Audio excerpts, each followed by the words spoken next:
I want to share with you some information about the phenomenon called downshifting.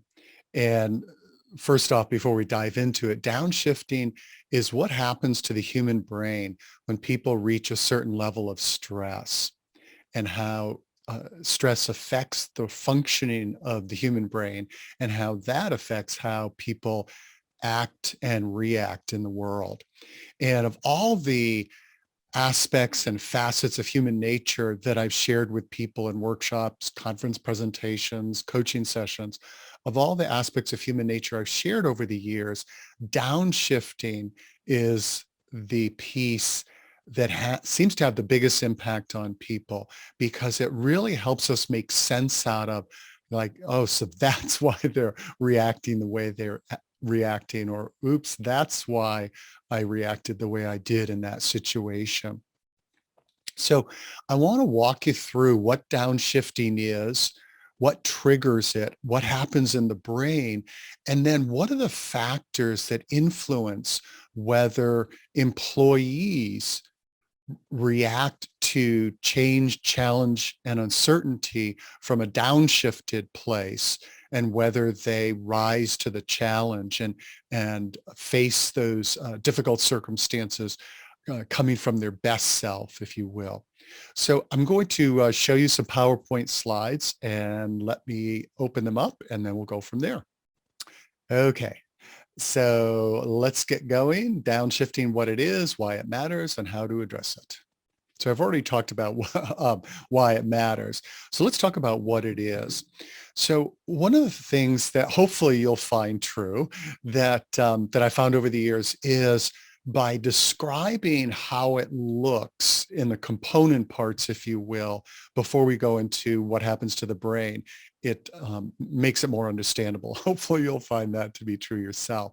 So number one, there's the intellectual component of downshifting. Long story short, the more people downshift, the dumber they become. In fact, that's really where the origin of the term comes from. The term downshifting comes from an educator, Dr. Leslie Hart, who was puzzled by why some of his smartest students would do so horribly on tests. It's like he knew they knew the material, but they seemed to become dumb when they took the tests. And if you've ever had test anxiety, you know what that's like. And so he started looking into the research, including the research by Dr. Paul MacLean, which I'll probably talk a little bit later on. And he came up with the term downshifting. So number one, when people downshift, their thinking ability diminishes, so literally become dumber. Also, the ability to think rationally and logically begins to diminish and then eventually go out the window. If you've experienced yourself, let's say if you're not like super tech savvy and something goes wrong with your computer and you call tech support and the tech person is using all sorts of jargon, asking you questions that like you don't know the answer to, and how it feels like your brain just freezes up. That's the intellectual aspect or component of downshifting.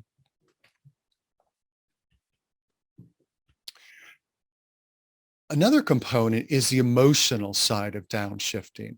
Extreme example of that is road rage.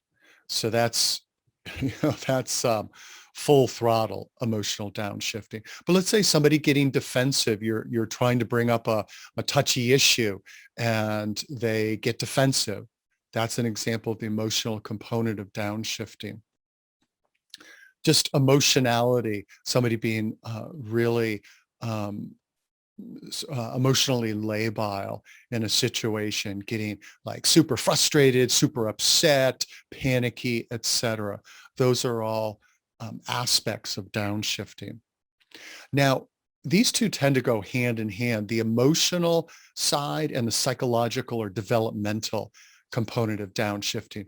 So it's when people downshift a lot, they become psychologically, developmentally immature, literally age regressing at a psychological level. Let me give you an example. Years ago, I worked for a public seminar company, would go all around the country, give seminars. And typically it would be at a hotel. We had to be there by 7:30, and our assistant admin would be there by 8. Well, I got to this venue, which wasn't a hotel. It was like this freestanding, like Elks Club or something in the middle of nowhere. And I get there at 7:30.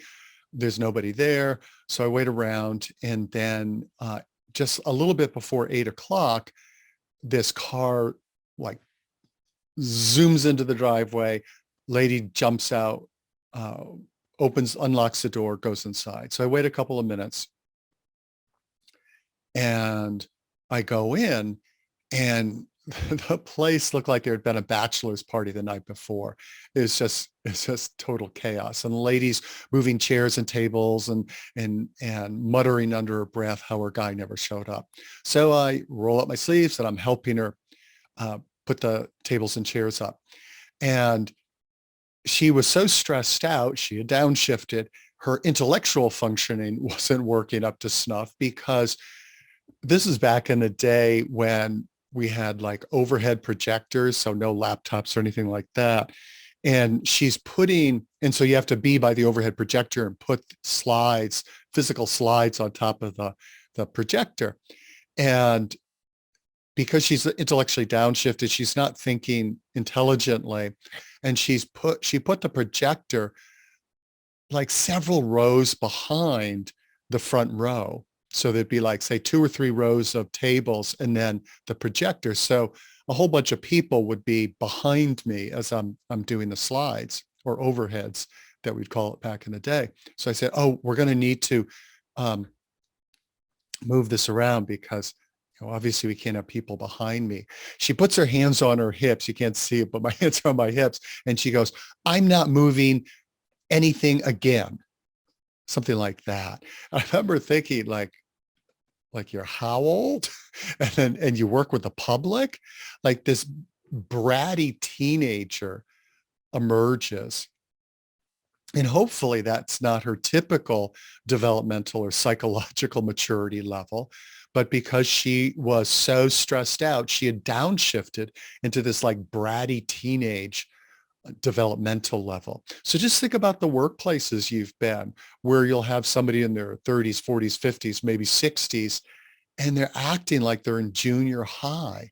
That's an example of the developmental or psychological component of downshifting.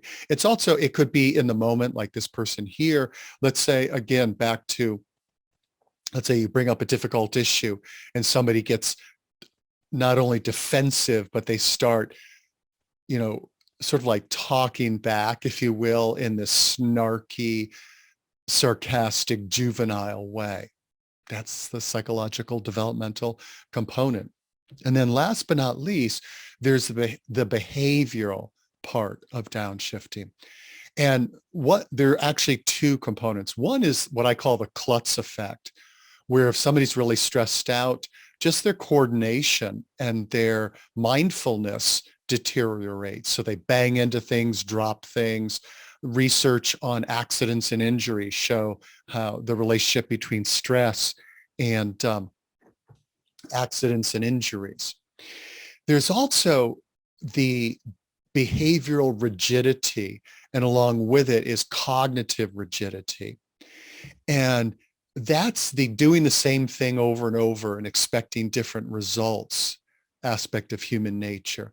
And so an example that oftentimes I use with people is, if you can't find your car keys and you're running late and you look in your pants pocket, and like I'm imagining putting my pants in my pants pocket and they're not there, like, okay, you look someplace else, and then you're like, okay, you put your hand in your pants pocket again, or your pocketbook or backpack or whatever. And it's like, intellectually, they're not going to suddenly materialize if you keep looking, but it's a reflexive action. Well, we're hardwired to do that, to repeat the tried and true under pressure, stressful situations. And If I remember, I'll explain why. So those are the four components. Oh, actually, let me just say a couple other examples of behavioral slash cognitive rigidity. So another example is, haven't you had this situation where somebody's trying to explain something to you and you're like, "Oh, I'm not getting it." And instead of using different words, that would be behavioral and cognitive flexibility, they just shout at you or say the exact same words in an angry tone of voice. So their brain is locked into just doing the same thing that they know how to do, as opposed to trying for a plan B. And now they're just saying it in an emotionally charged way. So those are the components of downshifting. So that's how that's how downshifting shows up. So I'm sure you've witnessed this. So let's talk about what it is. So to explain it, let's talk a little bit about the brain. So the most modern region of the brain is the frontal lobe, and there's actually a prefrontal lobe, the most modern part of the frontal lobe. And it's often called the executive lobe because it's sort of like the CEO of the brain. It's the most modern, advanced part of the brain that sort of makes sure all the parts of the brain are working together. And it also helps tamp down impulses. So if somebody at work speaks rudely to you and you want to scream at them or slap them, the executive lobe says, not a good career move. Don't do that. Now, meanwhile, there's a very primitive part of the brain called typically the reptilian brain. In modern culture, you might have heard people refer to the lizard brain. That's the reptilian brain. And that's sort of like the inner bodyguard, or the bodyguard or inner Neanderthal. And what I mean by that is the reptilian brain is a very small segment of the brain that's near the brain stem. And one of the ways of thinking of the reptilian brain is, well, I'll give you a couple of ways of thinking about it. One is if you think of the human brain, especially the executive lobe, as being like this incredibly high-powered, state-of-the-art computer. Like if you use a PC, whatever the fanciest, most powerful PC is. And if it's a Mac, the most recent version of Mac. The reptilian brain is like a thumb drive or a flash drive that's like plugged into the brain, that has these apps or these little mini programs that help you survive. And these mini programs in this thumb drive is like a throwback to caveman, cavewomen days, and actually long before that. And these little apps, think of them as apps. These apps are a variety of routines and automatic responses plugged into the brain that help you survive. And so I mentioned Paul MacLean before. So Paul MacLean was a research psychiatrist who revolutionized the world of neuroscience with his concept of the triune brain theory, TRIUNE, which basically referred to what he saw, the human brain really consisting of almost like three different brains. You know those little like nesting Russian dolls? There's a small one, a bigger one, and a bigger one. That's kind of the way the triune brain works, is at the very core by the brain stem is the reptilian brain. Then there's what he called the neo-mammalian brain, and then the paleo-mammalian rather, and then the neo-mammalian. If I'm getting that right, I should have gotten a slide with this. Anyway, three brains. The reptilian brain basically, yes, paleo-mammalian, ancient mammalian, new mammalian. The reptilian brain basically was like the best model of brain that was on Earth 200 million years ago. So when reptiles ruled the planet, as they would say in school, grade school, what we have now called a reptilian brain is basically the best model of brain on planet Earth. As mammals evolved, more brain structure evolved with it. And that's the paleo mammalian, or what's called the limbic system, LIMBIC system. And that's oftentimes called the emotional brain. So mammals have extra brain material that reptiles don't have. And that's brain material or brain structures. Actually, that's one of the reasons why mammals have more complex social structures like packs and herds, etc. And also they nurse their young, whereas reptile moms will eat their young if they hang around. Not particularly good parenting skills. So, and then as mammals evolved, and then primates, and then humans, this neo-mammalian, this big fancy brain, grew out of it. And one of the analogies that I've heard that I love, it's sort of like those old New England farmhouses where when a family first built, it was like this tiny house. And then as more kids were born, they put an addition, and then another addition, and then like a big barn, et cetera. So it's like this rambling house. Or I've also heard it described as cities like Jerusalem or Rome, where there are ancient cities, versions of the city below ground that the newer cities are built on top of. So what? Okay, the reason why we're going into this neuroscience is we're packing around inside our skull very primitive, ancient type, like ancient mini brains, the reptilian brain and the neo-mammalian brain inside our big fancy human brain. And they're also reacting and responding to the world and perceiving the world in their own unique way. And so there's years ago, somebody talking about the triune brain theory said something like, when a person lies down on their analyst's couch, I mean, people still do that, but that's a kind of a more, whatever, old-fashioned way of doing it. Alongside of them lies a horse and an alligator.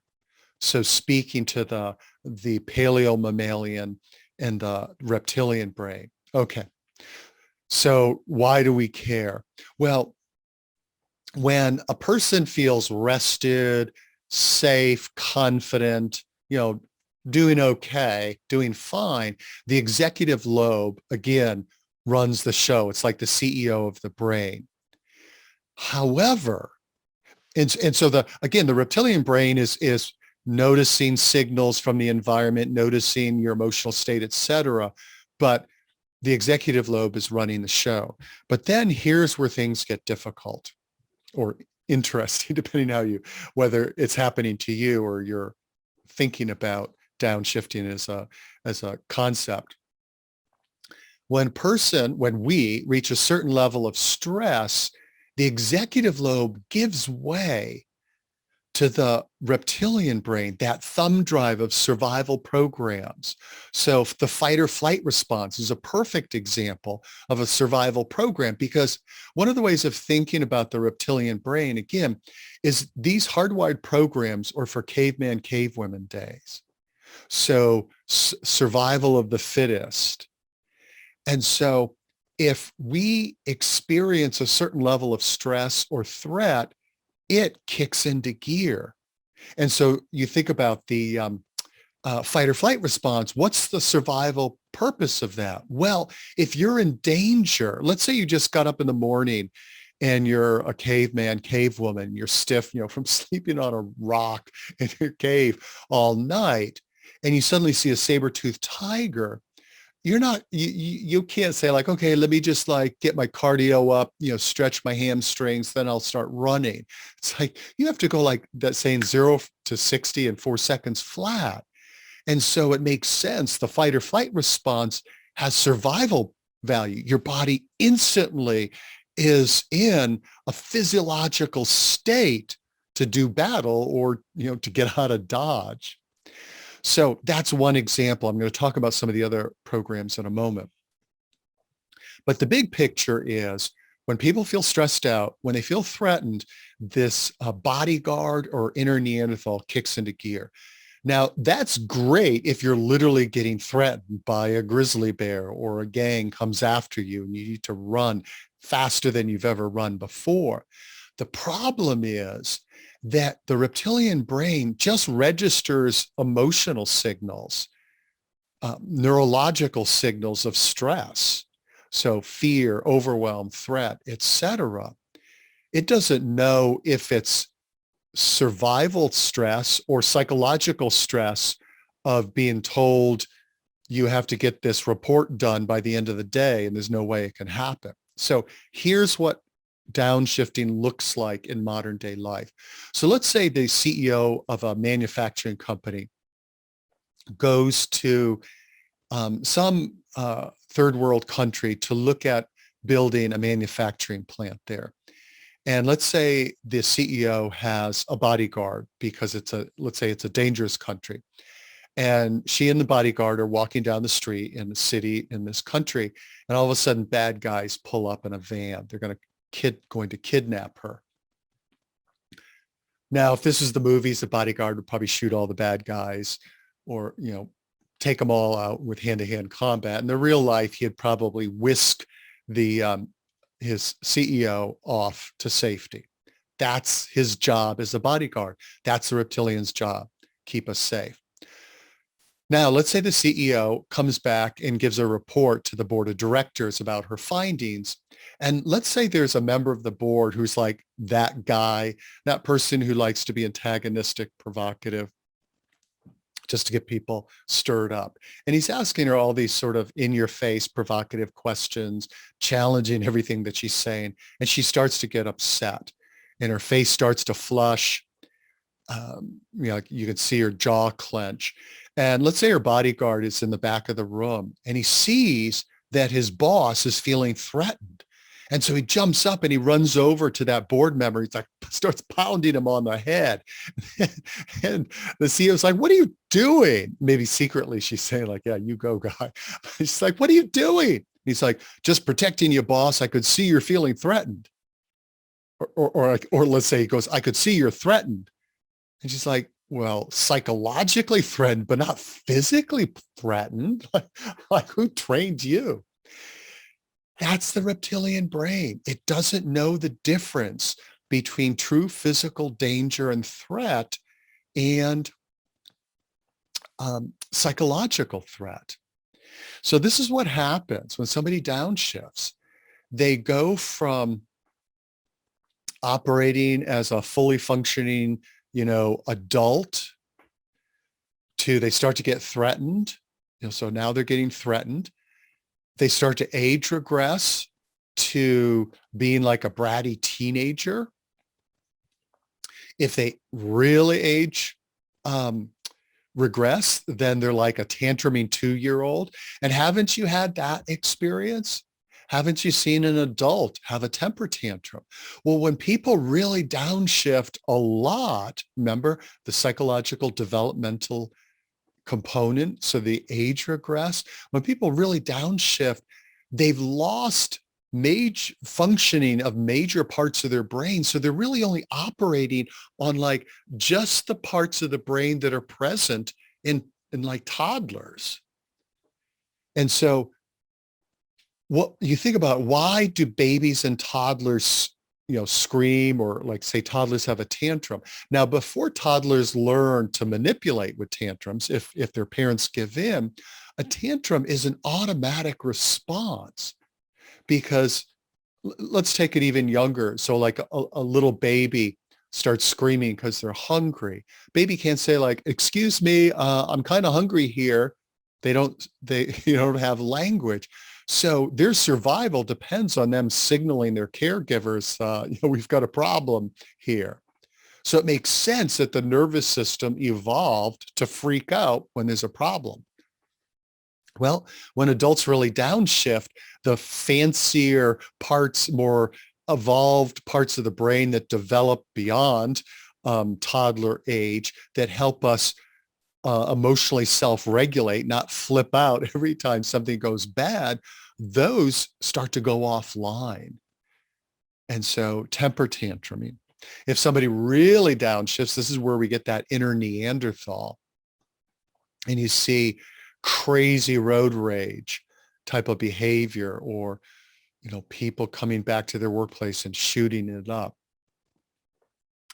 And in fact, there's a great book called Neanderthals at Work. I'm blanking on, by a psychologist and a professional writer.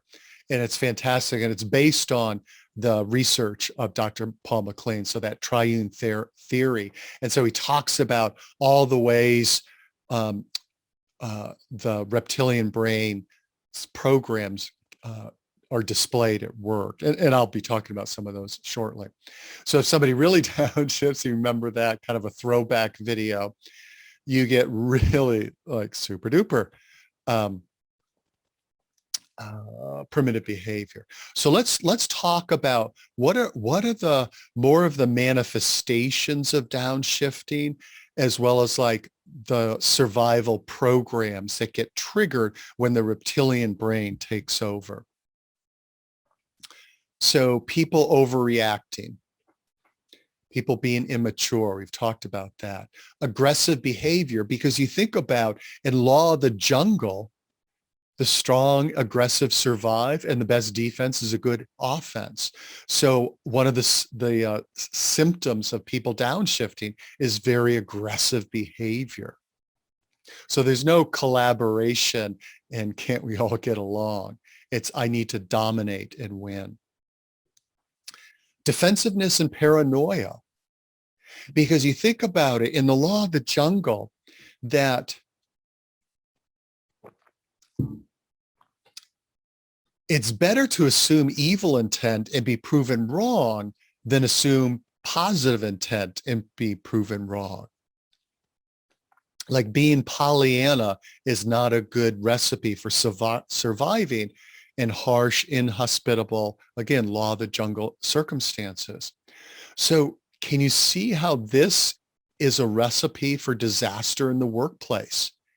When people are downshifted, when they're stressed out, when they're feeling threatened, when they're overwhelmed, and the reptilian brain kicks into gear, overreactivity and immaturity, like that's not pleasant. But what happens when you combine aggressiveness and defensiveness and paranoia getting triggered? Territoriality is a classic downshifted behavior. Animals are territorial creatures. That's one of the ways that you're safe, that you have a territory where competitors can't, cross that boundary. Think of how much territoriality you see in the workplace. Turf battles. Neophobia is the fear of anything novel. And one of the things that I found so interesting about doing studying animal research on stress is you begin to see so much of the human reaction to stress is like biologically hardwired. It's not just a human psychology thing. You see it throughout the animal kingdom. So rats are very curious creatures by nature. And research on rats shows how if they're stressed out, they just sort of huddle in a corner in their cage. They don't explore like confident, not feeling fearful rats do. So you think about the implications in the workplace. If a workforce is stressed out, if they're overwhelmed, any new idea is seen as dangerous, is seen as too much. And so that's one of the many reasons why dealing with the like ambient stress level of a workforce, the ongoing level of stress is so important if you're going to institute any type of change. Because if people are already stressed out, therefore they're downshifted, anything new that's asked of them will be seen as a threat versus like, oh, this is cool, this is exciting. Inflexible and resistant to change. So that's that behavioral and cognitive inflexibility that I talked about. And so one of the ways of thinking about it that I like to use is back to the reptilian brain is hardwired for caveman, cavewoman days, is imagine, again, you're a caveman, cave woman, and you're, let's say, foraging for berries, and you're, let's say, 100 yards from your cave, and all of a sudden you see again the saber-toothed tiger. Now, let's say there's a worn path to the cave that kind of like goes around a rock, and then there's a bunch of bushes, and you kind of go around that. So it's not a straight line, but it's just easier than cutting down the bushes or climbing over the rock. Now, if you start running to the cave to get away from the saber-toothed tiger, which is more conducive to your getting to the cave in time? You thinking about like, ooh, what would be a new and improved way of getting to the cave, or to just go on autopilot and muscle memory and put all your energy into running like hell, okay? You know the answer to that.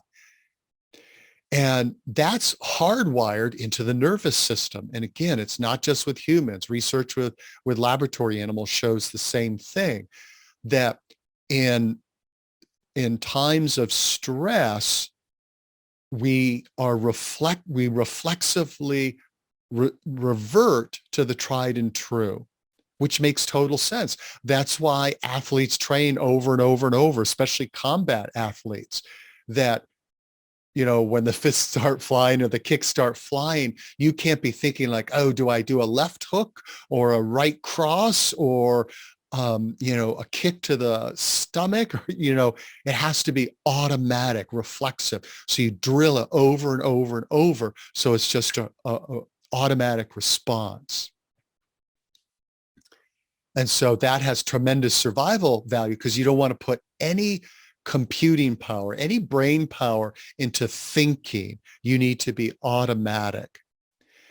That's great, except what happens when people are chronically downshifted and they need to think flexibly and adapt to change? Or even in the moment, let's say there's a tech support person, and let's say they start to downshift because the customer is getting cantankerous. If they downshift and they're not able to think of a different way of explaining something, or they're not able to adjust their style because they become inflexible, then it's not going to work out too well in the moment. And then again, back to the bigger picture, if you're trying to implement some major change, if people are downshifted, they see change as a threat. This is also really fascinating component of downshifting, and has huge problematic implications for the workplace. Human beings, unfortunately, are xenophobic creatures by like hardwiring, which makes sense. So xenophobia, fear of foreigners. And one of the ways of thinking about it is, again, remember, reptilian brain, hardwired for cavemen days. Back during those days, there wasn't a big tourism industry. Okay, you know, people weren't going on vacations to foreign lands. If they were visiting foreign lands, it was to conquer, to get slaves, to steal stuff. And so it makes sense to have an automatic response. And this is where the roots of prejudice and stereotyping people comes into play too, because unfortunately it makes sense from a survival point of view. You're different from the way my tribe looks. You must be an enemy. You must be a foreigner coming to rape and pillage. And so having that, if you don't look like us, if you're not part of us, our tribe, you're the enemy, you're danger. That's hardwired into that thumb drive, that reptilian brain. And so that's one of the many reasons why knowing how to create a culture that upshifts people, so there isn't that us versus them mentality. So labor versus management, let's say healthcare, clinicians versus administration, manufacturing, the people in production for the people in the office, sales and marketing versus production, et cetera, et cetera.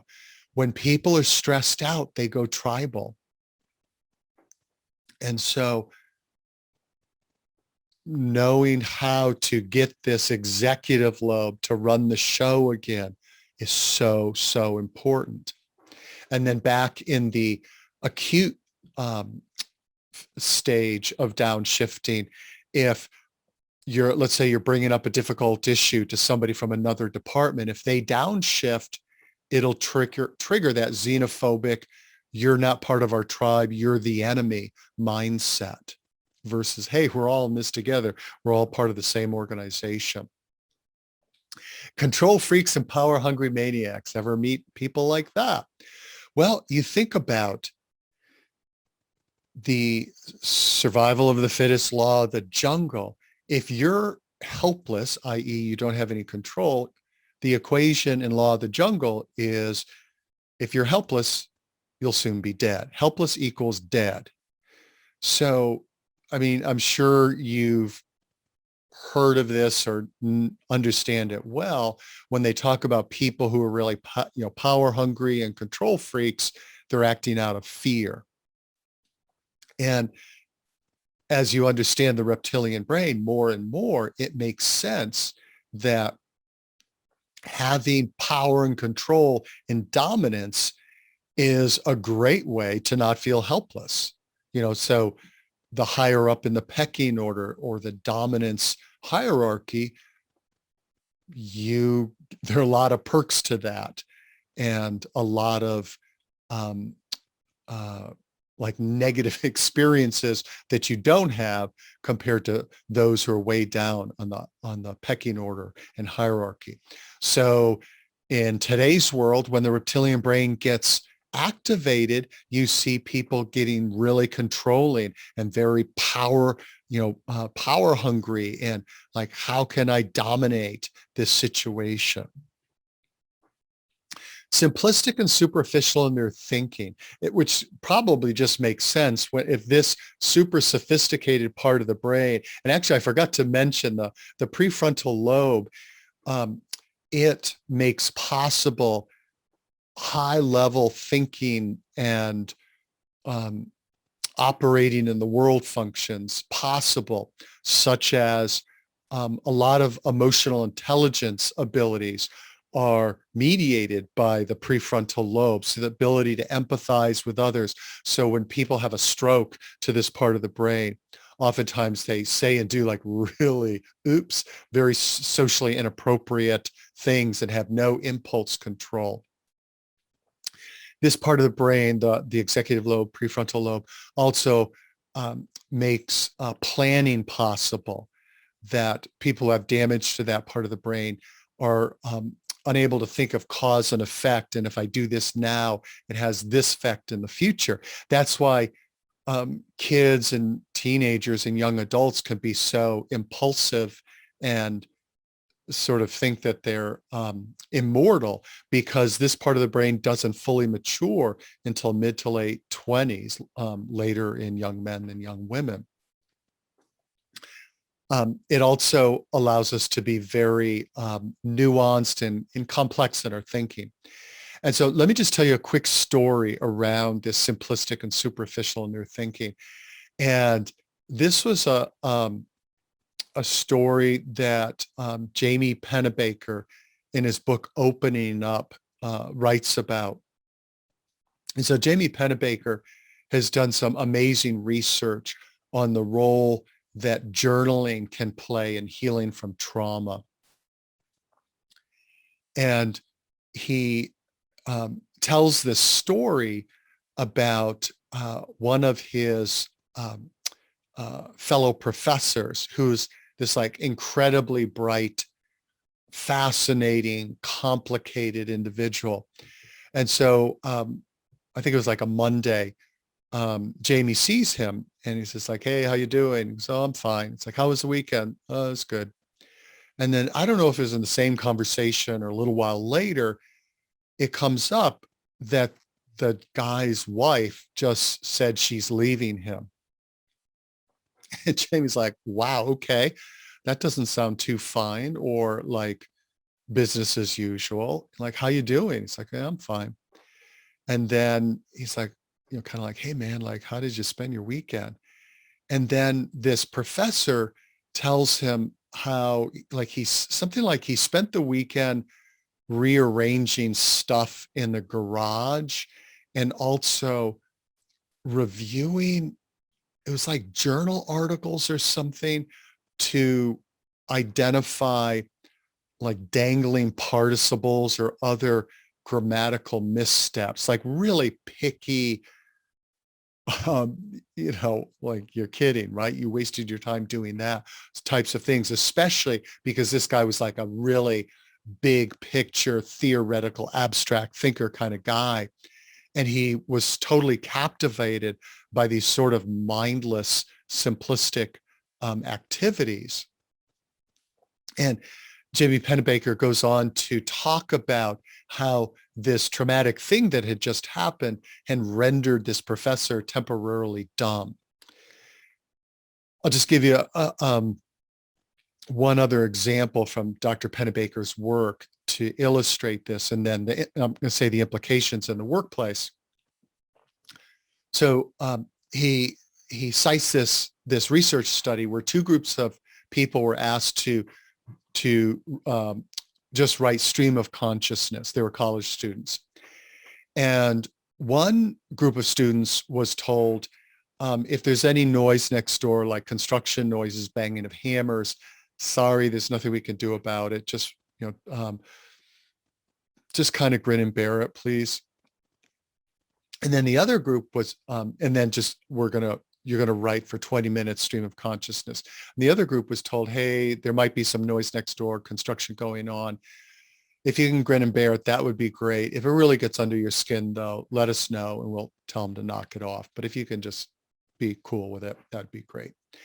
And so one group, suck it up. The other group, if we really need to, we can do something about it.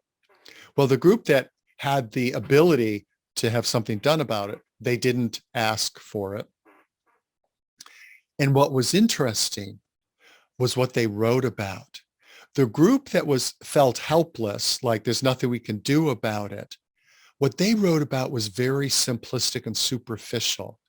Like, maybe I'll go to the mall today.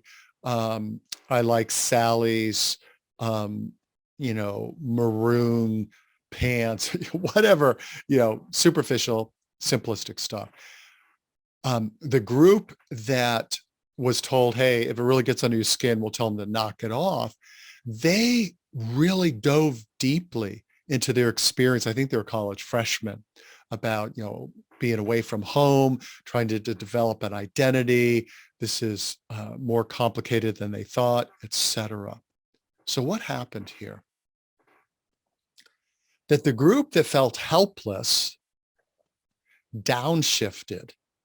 And so their brain functioning was much more simplistic and superficial. The group that still felt like they had some control, even though they didn't exercise it, they were able to stay upshifted, and they were able to engage in complex introspective thinking, deep thinking. So you think about the implications of the workplace. If people are chronically downshifted, they're not able to do the complex, nuanced thinking that a lot of jobs really require, especially in today's world, in today's knowledge economy.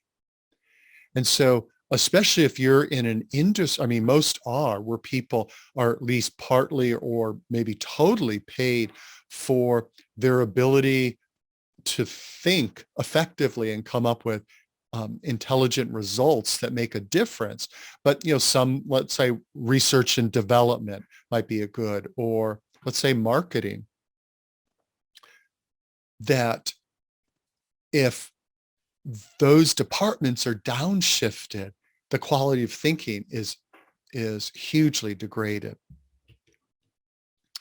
So when people are downshifted, they're self-centered. You think about it. If you're feeling threatened, you're all about me. You're not about we. So the more somebody's survival feels like it's on the line, they're going to be all about them. Emotionally dense and clueless. Again, this part of the brain plays a major role in emotional intelligence and social intelligence, the ability to like read a room, the ability to like make sense out of what would be an appropriate way of behaving in this situation. Well, when this goes offline because of downshifting, people become emotionally dense, clueless. Now, oftentimes when I'm doing seminars, people will say, well, can some people be downshifted all the time? And to a matter of degree, absolutely.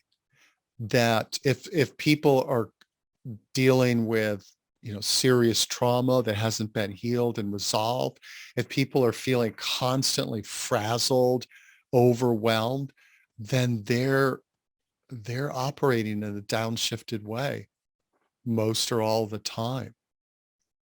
And so I'm just going to play this. This is an extreme example of what a raw nerve somebody is when they're chronically downshifted and operating on their reptilian brain. But it makes the point. So I just realized that I had forgot to click on share screen or a computer sound. So let's take it from the top and watch this video. And you might recognize the actor from Breaking Bad.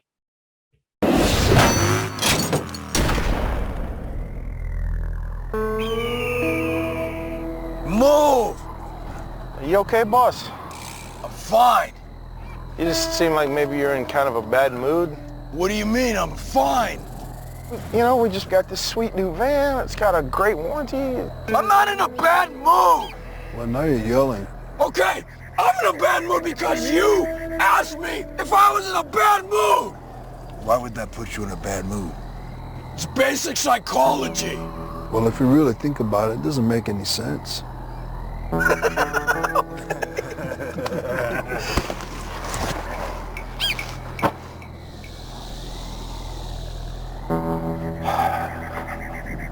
How's my mood now? Good. Okay. So, great example. So like, I'm in a bad mood because you asked me if I'm a bad mood.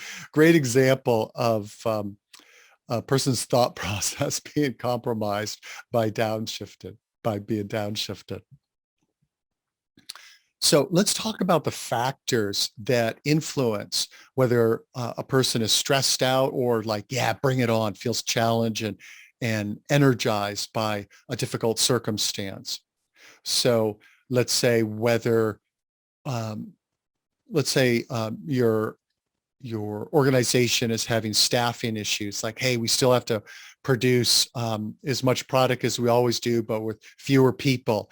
You're like, we can do this. Let's make this happen. Versus like, oh my God, we can't do this. We're just going to get, burnt to a crisp. This is horrible, etc.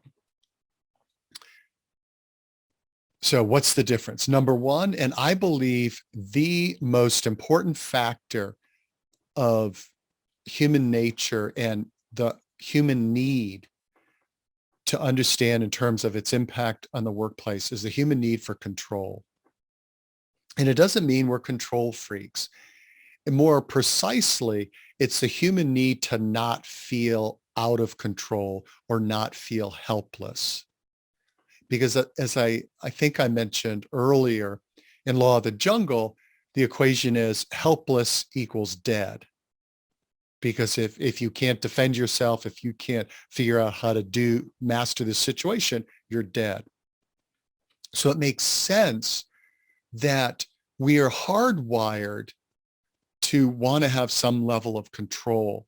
And so the more helpless a person the more helpless they feel, the less control they have, the more stressed out and the more downshifted they become in a challenging situation. I'm just going to share this experiment with you because it's so illustrative of this, and so I think interesting. So this type of experiment has been carried out many, many times over the decades.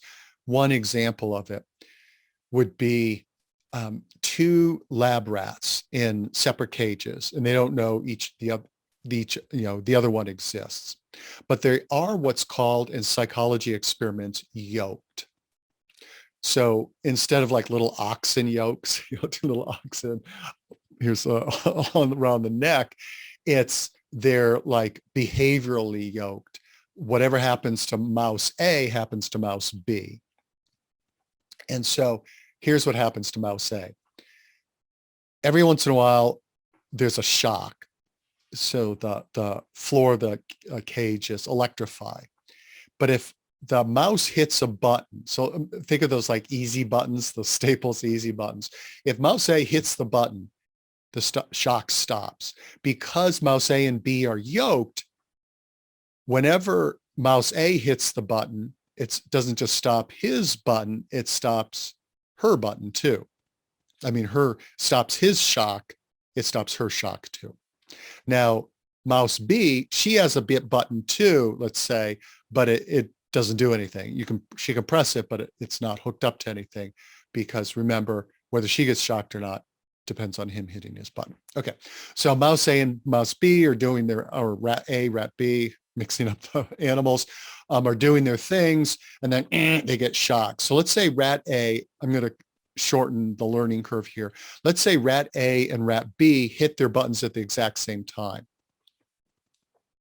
And let's say they're super like Mensa smart rats, and they both like, sweet, hit the button, good to go, shock stops. But remember, mouse B's button doesn't work, but when she hit it, it stops. So puts A and B together.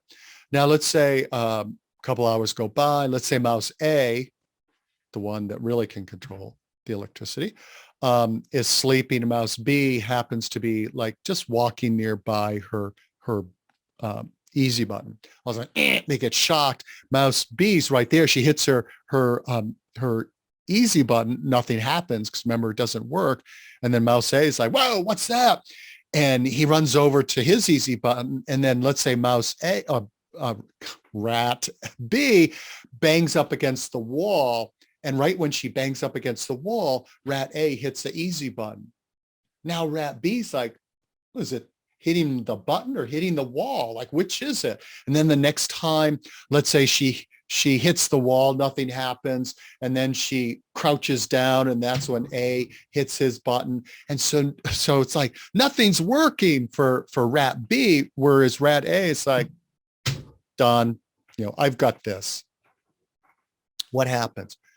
Over and over, what they find is even though both rats get the same amount of shock because they're yoked, whatever A gets, B gets, remember A controls the show, even though they both get the same amount of shock,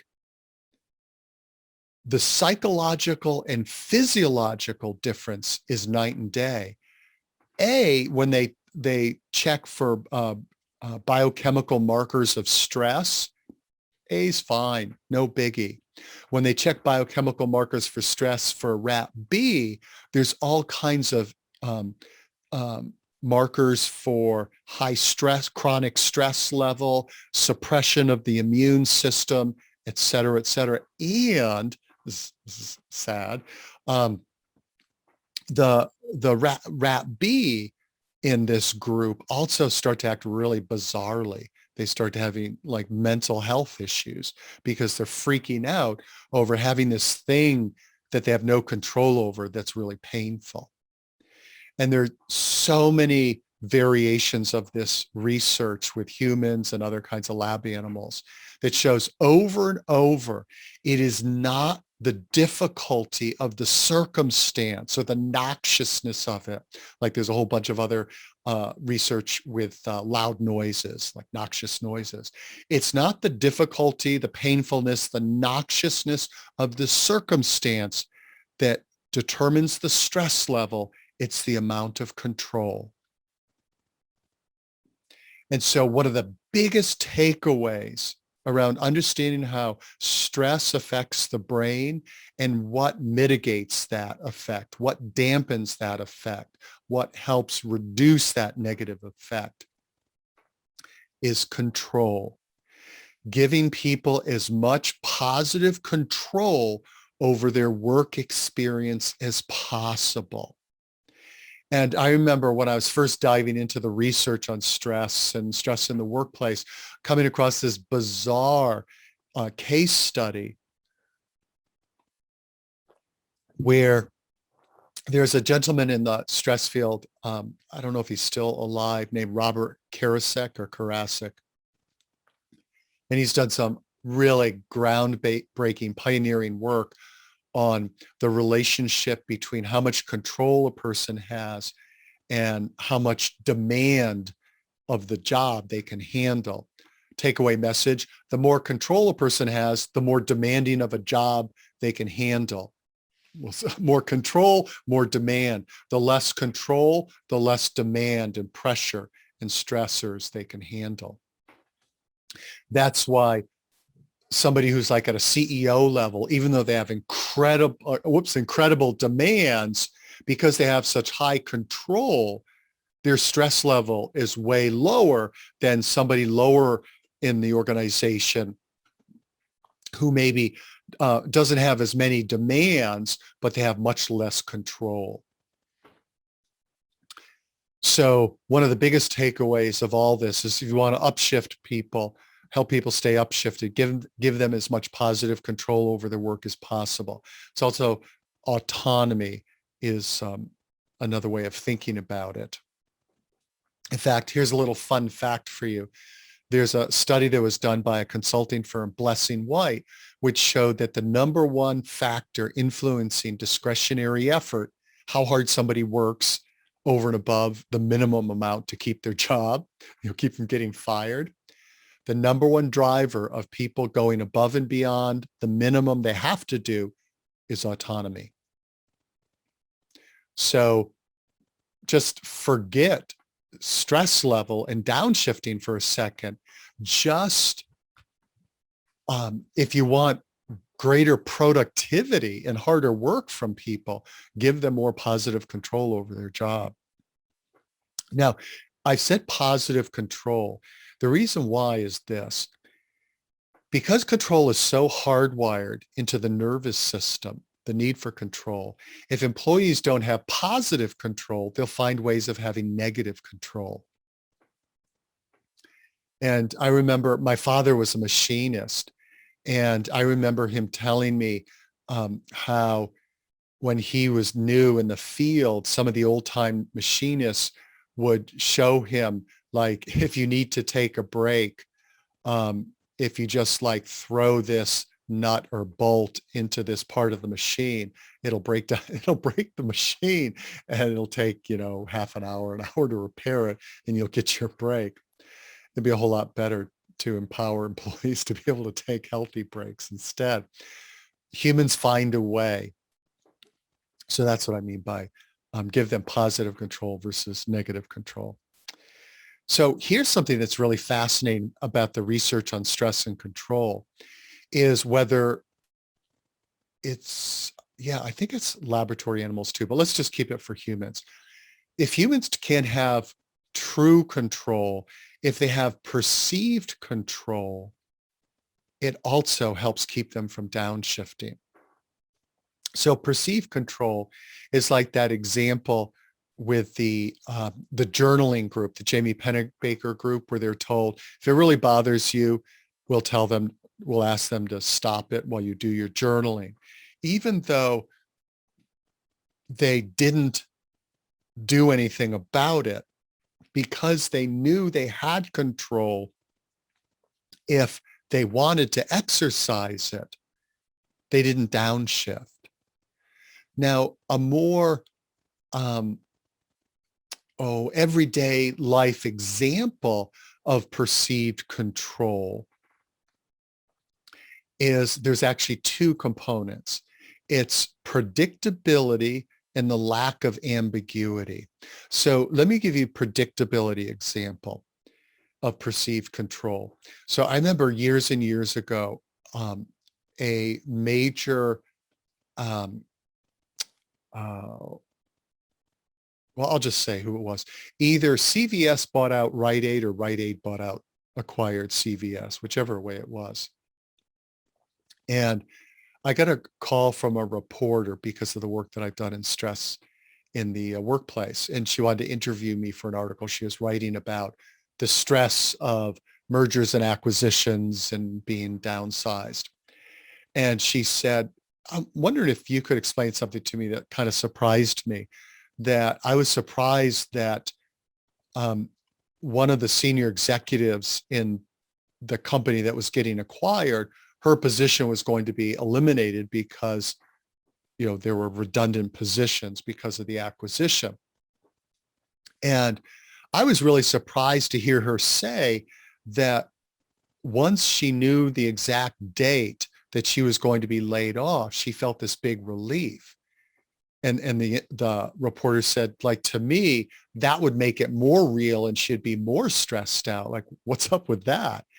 And I said, you know, to me, that's a great example of what we know about like the psychology of stress is in the need for control. Like, even though she couldn't control when her termination date was, knowing when it was creates this feeling of control. Like, okay, now I know what to expect versus like, I don't know when it's going to come. So what? So what is during times of change and uncertainty, anything that you can let employees know about in the future, like what's coming up in the future, so you can make the future predictable, has a huge impact on them not downshifting and, you know, not feeling helpless in their for downshifting. So there's that sense of perceived control, but there's a whole lot during times of change that is unpredictable. So like, okay, now what do you do? Well, if you can't have predictability, so first there's control. Control is like the gold standard. More control, less stress. If you can't have control, then at least have predictability. I know what's coming. I can prepare for it. But there's a lot in life that's unpredictable, a lot of organizational change. Leadership doesn't know. Well, if you can't have predictability, then what's third best is a lack of ambiguity. So that's clarity, clear communication about this is what we know, this is what we don't know. And so the more clarity or lack of ambiguity, whichever way you want to say it, the more clarity there is about what's going on, you know, the more employees can take a deep breath and say, okay, I know what's going on. And that which I don't know, it is what it is, because I know if senior leadership knew, they would be telling us, because there's great, clear communication. So there isn't that situation that happens in a lot of organizations where people are like, we don't know what's happening. Is it because they forgot to tell us? They're not bothering to tell us, or they don't know. And so there's that anxiety and that feeling of helplessness of, am I not being told, or is it they don't know, or what's going on? And so the flip side, clarity, hey, here's what's up. We'll let you know if anything changes. It's like, deep breath, sigh of relief. Okay, we're in good hands. When there's something new, they're going to tell us. And so that sort of trifecta, control, and then under perceived control, predictability, if you can't have that, clarity, as opposed to ambiguity. And just think about those examples in your own life for just how true that is. Oh, okay. So I did. Oops. Okay. I put that in the reverse order. Didn't notice that. So predictability, and then ambiguity. Now, meaning and interpretation of the situation. So this is what the person or employees the stories they tell themselves about why this difficult circumstance is happening. So I'll just give you a great example. I remember years ago during an economic downturn, a couple of presidents that of companies that I worked with had to announce that there were layoffs because the presidents clearly were shaken by having to lay off people. And it was clear they cared about the people that they were laying off. Employees in both organizations actually were worried about the presidents, like, man, I hope they're doing okay. And, some of them went up to each, president and say, like, how you doing with all this? So the meaning of the downsizing was like, this is just something we have to do. And our president is bummed out about it too. They don't take it lightly. Conversely, if the presidents were like, oftentimes happens, just like, hey, matter of fact, it is what it is, and no show of concern or caring, or no explanation why it was happening, it's easy for employees to come up with an interpretation of why the layoff or whatever the difficult circumstance is that's not particularly flattering towards leadership. And so if I think like leadership was careless and that's why we had this layoff, or if I think leadership doesn't care about employees, I'm far more likely to be stressed out and downshifted than if I feel like it was just, there's nothing they could have done about it and they really care about their impact. Then I'm like, yeah, this is a drag. And, they gave it their best shot. So how people interpret the cause of it, the meaning they ascribe to the situation, has a major impact, whether they're stressed out and downshifted or like, okay, let's rally together and turn this around. Related to, it's a different type of meaning, but is the sense of meaning and purpose. One of the things that we know from all kinds of research on trauma is the more people have a sense of a feeling of meaning and purpose, the more they can rise above challenge.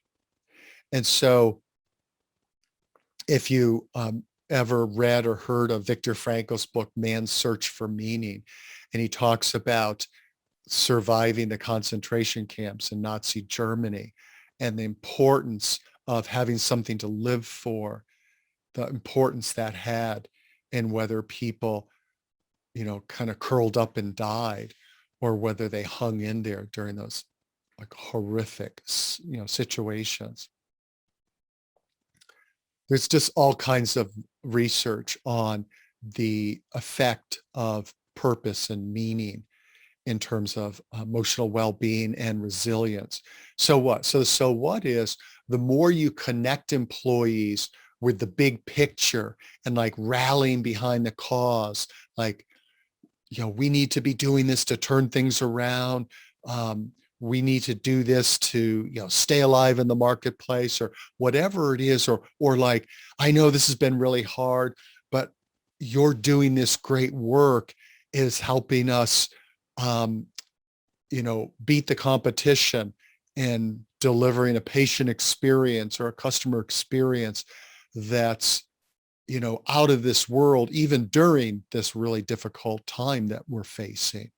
So thank you so much for doing that. And every time you, give it 100% and create such a friendly, compassionate, patient, kindly interaction with our clients, even though I know you're really tired, that has a huge impact. So thank you.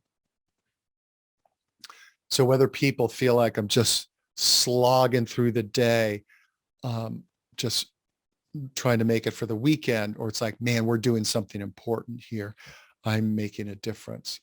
Self-efficacy. So self-efficacy is the belief I can handle this situation. I've got what it takes. So the more self-efficacy a person has, the more skilled they are at their particular job, as well as more skilled they are at managing change, the more they have like a bring it on attitude versus like, oh my God, I can't handle this. That's one of the reasons why investing in training with employees and making sure that they're set up for if you remember that Wide World of Sports ad, the thrill of victory and not the agony of defeat. One quick story around that if you don't know what the ad is, you can go to YouTube and watch a really bad quality video of it. So years ago, this show called Wide World of Sports, and they say like, you'll see the thrill of victory, and it shows, I think somebody winning a medal in the Olympics, and the agony of defeat, and shows this competitive skier like tumbling down the hill, like head over heel, equipment flying and everything. And so that's the agony of defeat.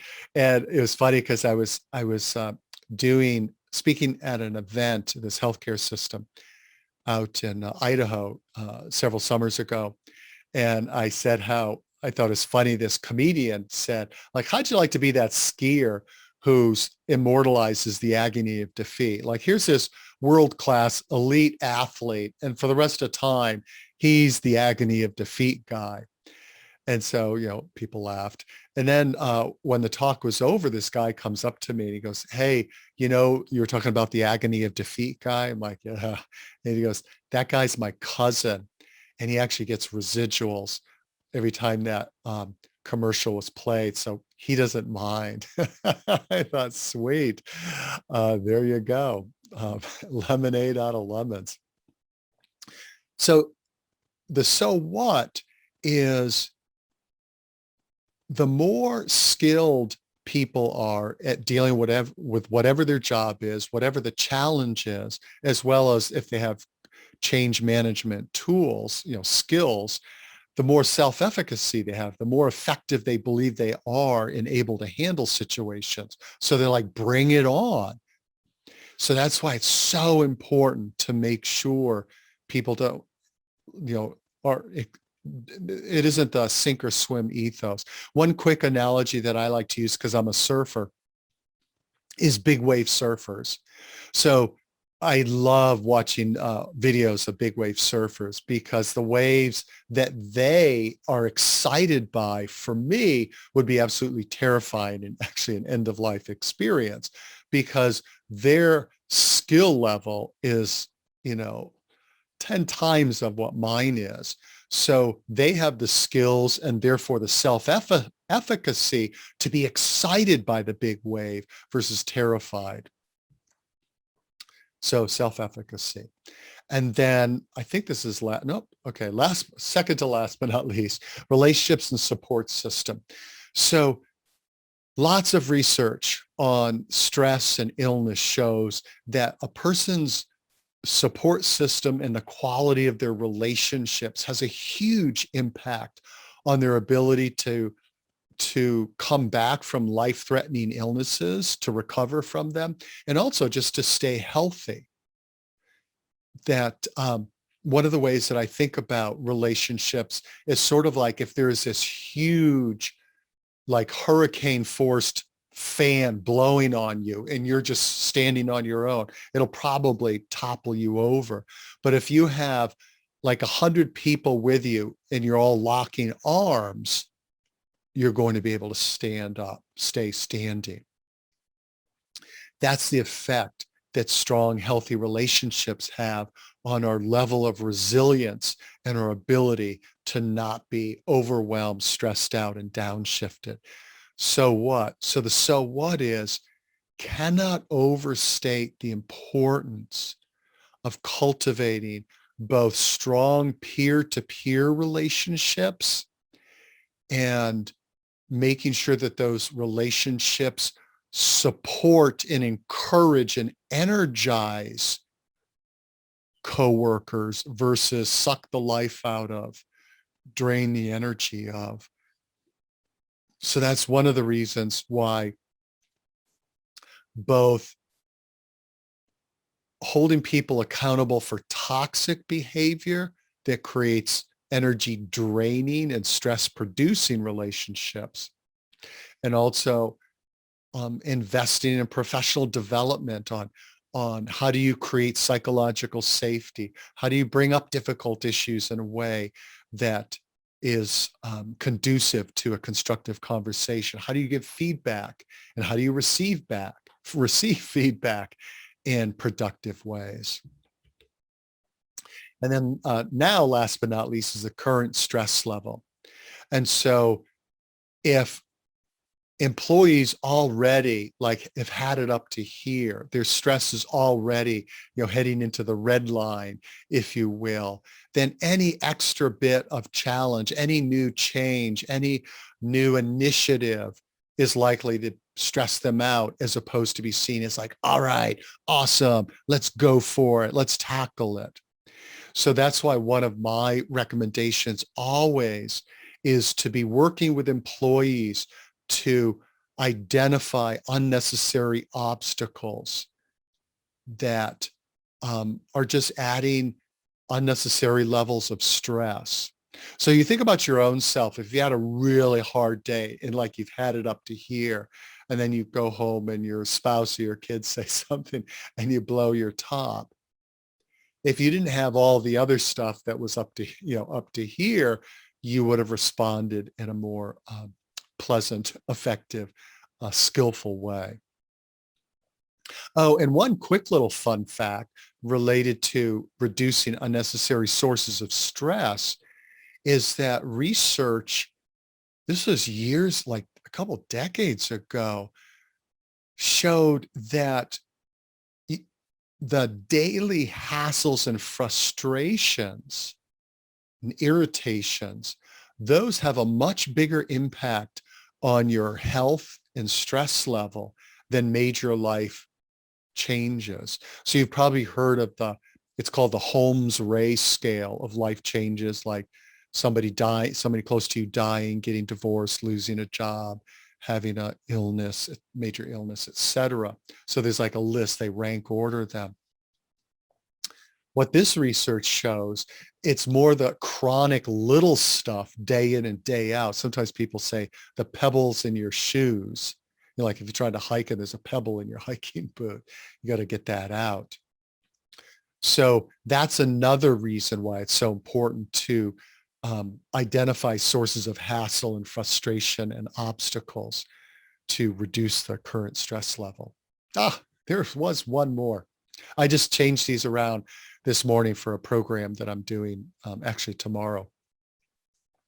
So yeah, this is a surprise.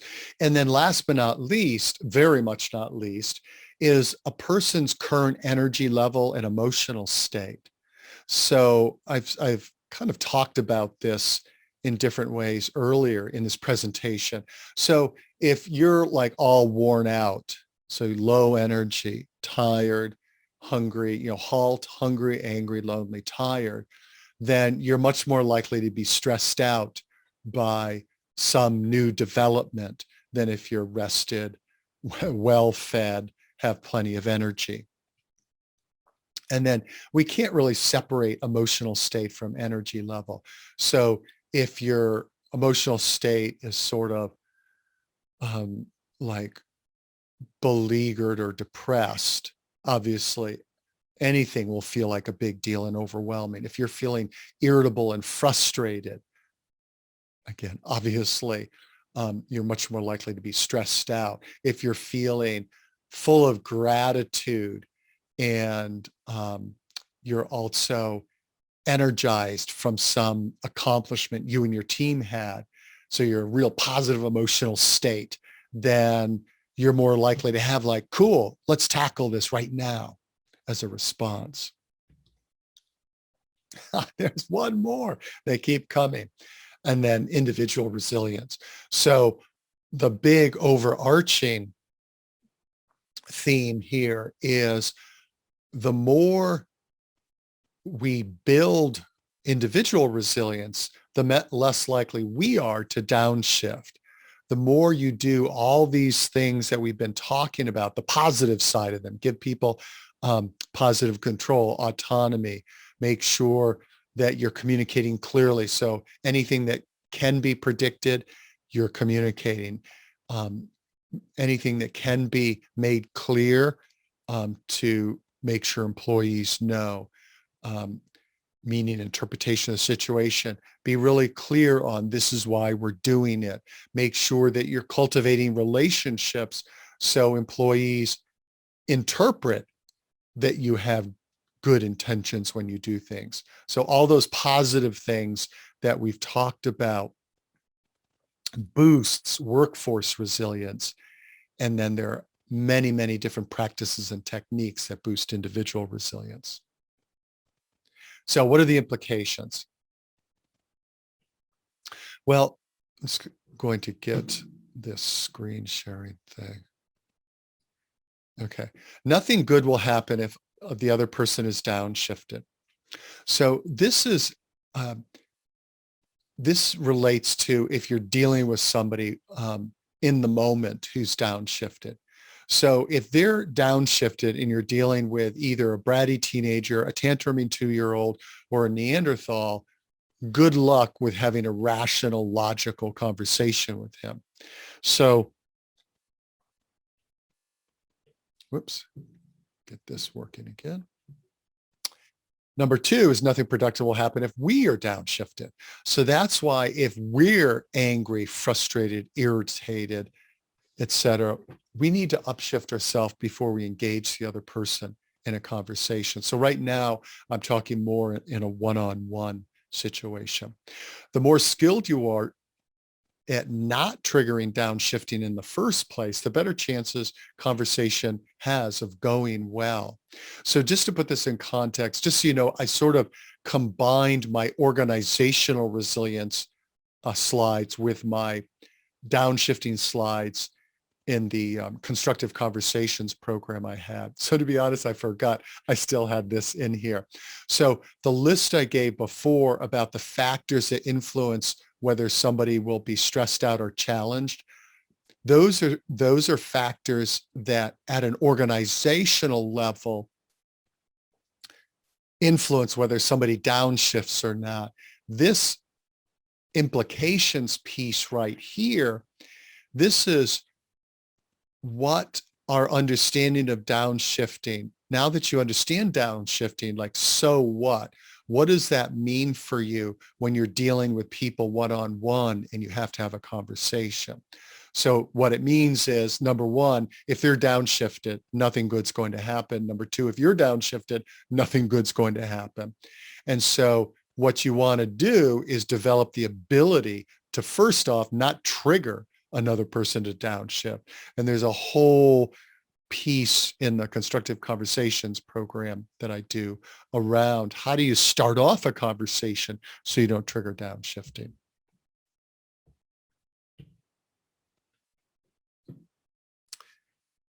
The more skilled you are at upshifting someone, the greater your ability to deal with difficult people. So it's better to not trigger downshifting because it's really hard to get somebody shifted from downshifted to upshifted. If you've ever been really upset, you know it's not easy to go from really upset to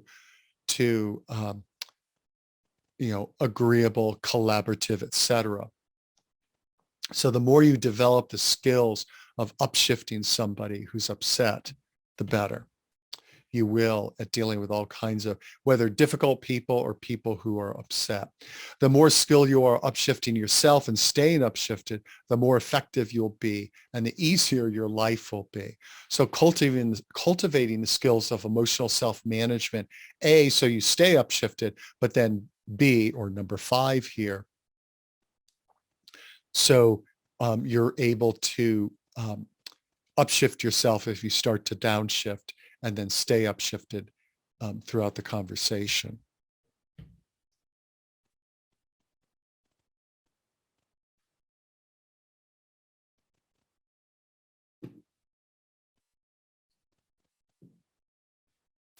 So that's actually a much longer description of downshifting that I had planned on doing. But as I got started, I decided I really wanted to make it thorough and detailed enough that it gives you really a solid framework to operate on, both in terms of understanding why it's so mission critical to do things in an organization to help keep people upshifted. Number one, hopefully I made that case pretty clearly, about why you don't want people to downshift, as well as some practical pointers, ideas, tactics for helping to keep people upshifted. And then just talk to just a little bit about uh, why you want to understand upshifting, downshifting, and how and the importance of upshifting people if you're having one-on-one conversations, because again, nothing good happens when people are downshifted.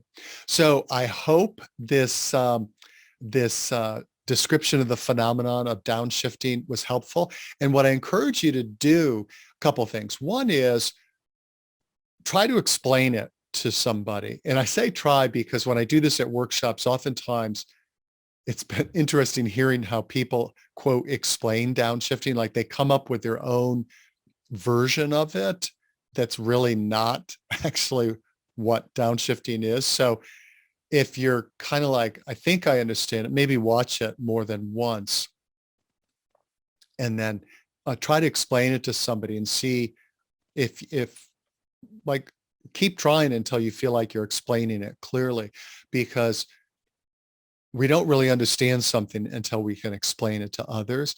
And then the other thing is just to be on the lookout. Notice when you see people that are getting upset and like, ooh, that's downshifting.